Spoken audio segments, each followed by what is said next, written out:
Friends, स्वागत है आप सभी का आपके अपने YouTube channel NS study point पर। फ्रेंड्स, आज के हम इस वीडियो में जीके जीएस के बहुत ही इंपॉर्टेंट क्वेश्चंस का प्रैक्टिस सेट नंबर 13 सोल्व करेंगे, जो आने वाली सभी एग्जाम्स के लिए बहुत ही ज़्यादा इंपॉर्टेंट है। साथ के साथ आप भी अपने नंबर गैस करते चलिए, आप कितने नंबर कर पाते हैं और कमेंट बॉक्स में मेंशन कर देना। यदि आपको वीडियो अच्छी लगे तो प्लीज़ लाइक करके दोस्तों के साथ शेयर जरूर कर देना। तो चलिए शुरू करते हैं आज की वीडियो। लेते हैं वीडियो का पहला प्रश्न। पहला प्रश्न है, भारत के भुगतान संतुलन को किसके द्वारा ठीक किया जा सकता है? किसके द्वारा ठीक किया जा सकता है भुगतान संतुलन को? हमारे ऑप्शंस हैं मुद्रा अवमूल्यन, प्रबल निर्यात संवर्धन, आयात प्रतिस्थापन, उपर्युक्त सभी। तो फ्रेंड्स, क्वेश्चन नंबर 1 का राइट आंसर है ऑप्शन नंबर डी, उपर्युक्त सभी। यानी कि भुगतान संतुलन को मुद्रा अवमूल्यन के द्वारा, प्रबल निर्यात संवर्धन के द्वारा और आयात प्रतिस्थापन के द्वारा ठीक किया जाता है। अगला क्वेश्चन है हमारा क्वेश्चन नंबर 2। एक देश अपनी मुद्रा के अवमूल्यन का सहारा लेता है। किस चीज में सहारा लेता है? व्यापार शेष को ठीक करने के लिए, आयातित वस्तुओं तथा सेवाओं की लागत को ठीक करने के लिए, देश में मुद्रास्फीति की प्रवृत्ति को कम करने के लिए, या उपरोक्त में से कोई नहीं। तो फ्रेंड्स, क्वेश्चन नंबर 2 का राइट आंसर है ऑप्शन नंबर ए, व्यापार शेष को ठीक करने के लिए एक देश अपनी मुद्रा के अवमूल्यन का सहारा लेता है। इसलिए हमारा राइट आंसर है ऑप्शन नंबर ए, व्यापार शेष को ठीक करने के लिए। अगला प्रश्न देखते हैं, प्रश्न नंबर 3। भारत में स्वतंत्र व्यापार क्षेत्रों की स्थापना की गई है। पिछड़े क्षेत्र के विकास के लिए, लघु स्तरीय उद्योगों के संवर्धन के लिए, निर्यात उद्योगों के संवर्धन के लिए, या सूचना तकनीकी के संवर्धन के लिए। तो फ्रेंड्स, क्वेश्चन नंबर 3 का राइट आंसर है ऑप्शन नंबर सी, निर्यात उद्योगों के संवर्धन के लिए स्वतंत्र व्यापार क्षेत्रों की स्थापना की गई है। अगला प्रश्न है हमारा प्रश्न नंबर 4। भारत के राज्यों का प्रमुख राजस्व स्रोत क्या है? आयकर है, राज्यों का पूछा है फ्रेंड्स, आयकर है, बिक्री कर है, राज्य उत्पादन शुल्क है, या भू राजस्व है। तो फ्रेंड्स, क्वेश्चन नंबर 4 का राइट आंसर होगा ऑप्शन नंबर बी, बिक्री कर। बिक्री कर भारत के राज्यों का प्रमुख स्रोत है आय का। चलिए आगे देखते हैं अगला क्वेश्चन, क्वेश्चन नंबर 5।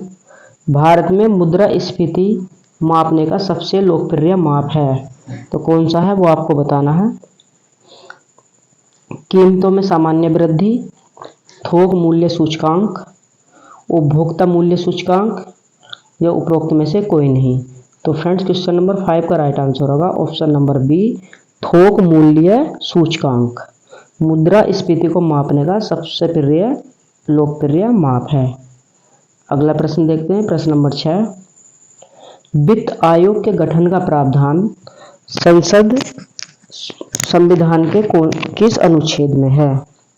अनुच्छेद 280, अनुच्छेद 310, अनुच्छेद 380, या अनुच्छेद 307। तो फ्रेंड्स, यदि बात करूं मैं वित्त आयोग की, तो उसका प्रावधान है ऑप्शन नंबर ए, अनुच्छेद 280 में।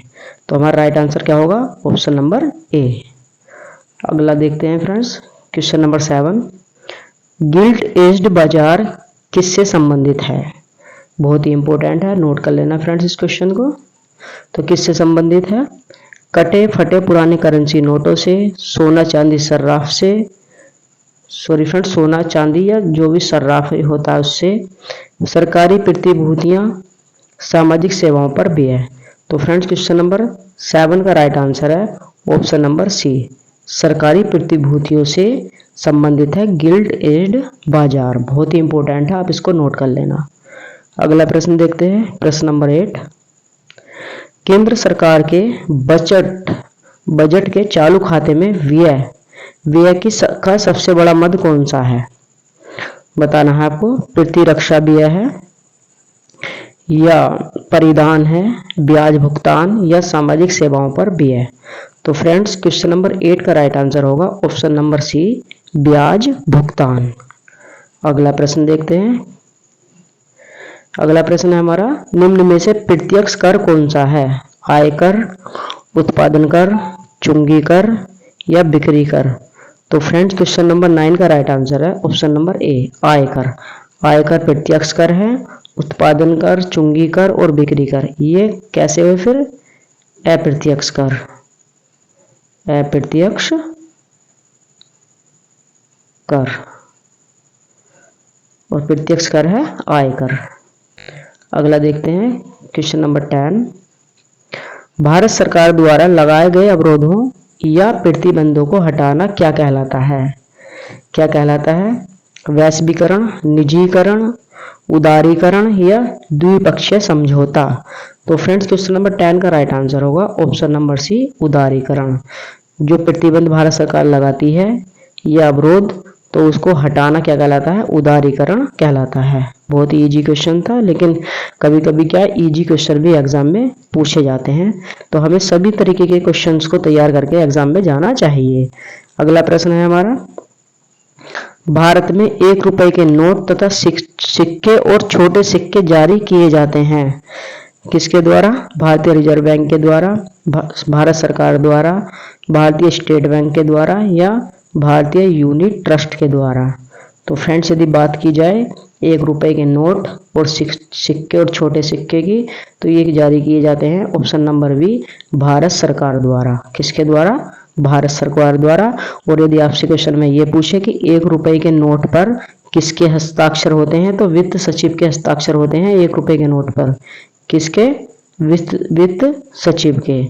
और बाकी नोटों पर होते हैं गवर्नर के, आरबीआई के गवर्नर के। चलिए नेक्स्ट क्वेश्चन देखते हैं, क्वेश्चन नंबर 12, तेंदुलकर समिति ने भारत में गरीबी रेखा के नीचे की जनसंख्या का प्रतिशत कितना आकलन किया है? तो आपको बताना है जो गरीबी रेखा है उससे नीचे कितनी जनसंख्या प्रतिशत में रहती है। किसके अनुसार? तेंदुलकर समिति के अनुसार। और तेंदुलकर कौन? सुरेश तेंदुलकर, सचिन तेंदुलकर नहीं, सुरेश तेंदुलकर, सुरेश तेंदुलकर के अनुसार। तो फ्रेंड्स 27.2, 37.2, 22.2 या 32.7? तो फ्रेंड्स क्वेश्चन नंबर 12 का राइट आंसर है ऑप्शन नंबर बी, 37.2 जनसंख्या गरीबी रेखा से नीचे निवास करती है। और ये किसने दिया था? सुरेश तेंदुलकर समिति ने ये आकलन जारी किया था। और कब किया था अगर आपसे ये पूछा जाए, तो ये किया था फ्रेंड 2004 और 2005 में। अगला प्रश्न है प्रश्न नंबर 13, भारत में विदेशी विनिमय संचय का रखरखाव किसके द्वारा किया जाता है? किसके द्वारा किया जाता है? भारतीय रिजर्व बैंक के द्वारा, भारतीय स्टेट बैंक के द्वारा, वित्त मंत्रालय द्वारा या भारतीय आयात निर्यात बैंक के द्वारा?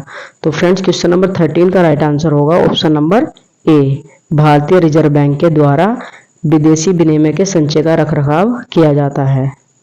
अगला प्रश्न है प्रश्न नंबर 14, निम्नलिखित में से कौन से किस देश में सरकारी तौर पर परिवार नियोजन कार्यक्रम को सर्वप्रथम अपनाया था? ब्राजील ने, यूएसए ने, भारत ने या चीन ने? तो फ्रेंड्स क्वेश्चन नंबर 14 का राइट आंसर होगा ऑप्शन नंबर सी, भारत ने। अगला प्रश्न है हमारा प्रश्न नंबर 15, निम्नलिखित में से कौन सा कर भारत सरकार द्वारा नहीं लगाया जाता है? कौन सा कर भारत सरकार द्वारा नहीं लगाया जाता है? सेवा कर, शिक्षा कर, सीमा कर या मार्ग कर? मार्ग कर यानी टोल टैक्स, इसको क्या कहते हैं? टोल टैक्स भी कहते हैं। तो किसके द्वारा नहीं लगाया बताना है आपको, जो भारत सरकार के द्वारा नहीं लगाया जाता है, तो वो है हमारा option number D, toll tax. Question number 5 का राइट आंसर होगा ऑप्शन नंबर बी, मार्ग कर भारत सरकार द्वारा नहीं लगाया जाता, ये राज्य सरकार के द्वारा लगाया जाता है। अगला प्रश्न देखते हैं, गांधीवादी अर्थव्यवस्था किस पर आधारित है? प्रतिस्पर्धा पर, न्यास पर, राज्य नियंत्रण पर या उपरोक्त में से कोई नहीं? तो फ्रेंड्स क्वेश्चन नंबर 16 का राइट आंसर होगा ऑप्शन नंबर बी, न्यास पर। चलिए अगला प्रश्न देखते हैं प्रश्न नंबर 17, भारत में निम्न में से कौन सा एक उत्पाद संबंधित निर्यात किया जाता है? गेहूं, सॉरी फ्रेंड, निर्यात नहीं किया जाता। ये निगेटिव का आपको बहुत ज़्यादा ध्यान रखना है, निर्यात नहीं किया जाता है। गेहूं, चावल, चीनी, दालें। तो फ्रेंड्स क्वेश्चन नंबर 17 का राइट आंसर होगा ऑप्शन नंबर डी, दालें। दालें निर्यात नहीं की जाती हैं। चलिए आगे देखते हैं क्वेश्चन नंबर 18। निम्नलिखित मंत्रालयों में से नालंदा परियोजना किसका कार्यक्रम है? तो आपको बताना है कि नालंदा परियोजना किससे संबंधित है। संस्कृति मंत्रालय से, मानव संसाधन विकास मंत्रालय से, अल्पसंख्यक मामलों के मंत्रालय से या विदेशी मामलों के मंत्रालय से। तो फ्रेंड्स क्वेश्चन नंबर 18 का राइट आंसर होगा ऑप्शन नंबर सी, अल्पसंख्यक मामलों के मंत्रालय से संबंधित है नालंदा परियोजना कार्यक्रम। चलिए आगे देखते हैं क्वेश्चन नंबर 19। हरा सूचकांक विकसित किया गया है। हरा सूचकांक संयुक्त राज्य पर्यावरण कार्यक्रम द्वारा, अंतर्राष्ट्रीय मुद्रा कोष के द्वारा, विश्व बैंक के द्वारा या उपरोक्त में से कोई नहीं। तो फ्रेंड्स क्वेश्चन नंबर 19 का राइट आंसर होगा ऑप्शन नंबर सी, विश्व बैंक के द्वारा हरा सूचकांक विकसित किया गया है। हमारे आगे क्वेश्चन है 20। फ्रेंड्स आप जितना भी पढ़ रहे हैं उसका रिवीजन जरूर करना, क्योंकि बिना रिवीजन के तो पढ़ना बेकार है। ऐसा ना हो कि आप आगे ही बढ़ते चले जाएं और पीछे का बिल्कुल छूटता चला जाए, तो इसलिए रिवीजन जरूर करिए। देखिए क्वेश्चन नंबर 20। ट्राइसेम एक कार्यक्रम है, ये बहुत बार पूछा गया है, यहाँ तक कि यूपीपीसीएस में भी ये पूछा जा चुका है। ग्रामीण विकास का, औद्योगिक विकास का, शहरी विकास का या सुरक्षात्मक तैयारियों का ट्राइसेम एक किसका कार्यक्रम है? तो फ्रेंड्स क्वेश्चन नंबर 20 का राइट आंसर है ऑप्शन नंबर ए, ग्रामीण विकास का। अगला प्रश्न हमारा, भारत में राष्ट्रीय आय का आकलन किया जाता है। ये भी बहुत इंपॉर्टेंट क्वेश्चन है, ये भी मल्टीपल टाइम एग्जाम में पूछा गया है। तो फ्रेंड्स हमारे ऑप्शंस हैं योजना आयोग द्वारा। फ्रेंड्स अब योजना आयोग का नाम हो गया है नीति आयोग। नीति आयोग। केंद्रीय सांख्यिकी संगठन, भारतीय सांख्यिकी संस्थान द्वारा या राष्ट्रीय प्रतिदर्श सर्वेक्षण के द्वारा। तो फ्रेंड्स क्वेश्चन नंबर 21 का राइट आंसर है ऑप्शन नंबर बी, केंद्रीय सांख्यिकी संगठन द्वारा राष्ट्रीय आय का आकलन किया जाता है। अगला प्रश्न देखते हैं, प्रश्न नंबर 22। निम्नलिखित में से किस राज्य में प्रति व्यक्ति औसत आय सर्वाधिक है? गोवा, पंजाब, महाराष्ट्र, गुजरात। तो फ्रेंड्स यदि बात की जाए औसत प्रति व्यक्ति आय की तो वो गोवा में है, इसलिए क्वेश्चन नंबर 22 का राइट आंसर होगा ऑप्शन नंबर ए, गोवा। चलिए नेक्स्ट क्वेश्चन देखते हैं, क्वेश्चन नंबर 23। किस देश की आर्थिक समृद्धि का सबसे उपयुक्त मापदंड है उसका? किसका बताना है आपको, क्या है? किसी देश की आर्थिक समृद्धि में सबसे उपयुक्त कौन है? सकल घरेलू उत्पाद है या निवल घरेलू उत्पाद है या निवल राष्ट्रीय उत्पाद या प्रति व्यक्ति वास्तविक आय? तो फ्रेंड्स क्वेश्चन नंबर 23 का राइट आंसर है ऑप्शन नंबर डी, प्रति व्यक्ति वास्तविक आय। चलिए अगला प्रश्न देखते हैं, प्रश्न नंबर 24 है हमारा, भारत के किस राज्य ने मानव विकास प्रतिवेदनों का प्रकाशन सर्वप्रथम किया था? बहुत ही इंपॉर्टेंट क्वेश्चन है, इसको नोट कर लेना। अगर आप क्वेश्चन इंपॉर्टेंट जो भी लगे उसको नोट करते हैं तो रिवीजन करने में आपको बहुत ही आसानी होगी। तो देखिए कौन है, हिमाचल प्रदेश, केरल, मध्य प्रदेश या आंध्र प्रदेश।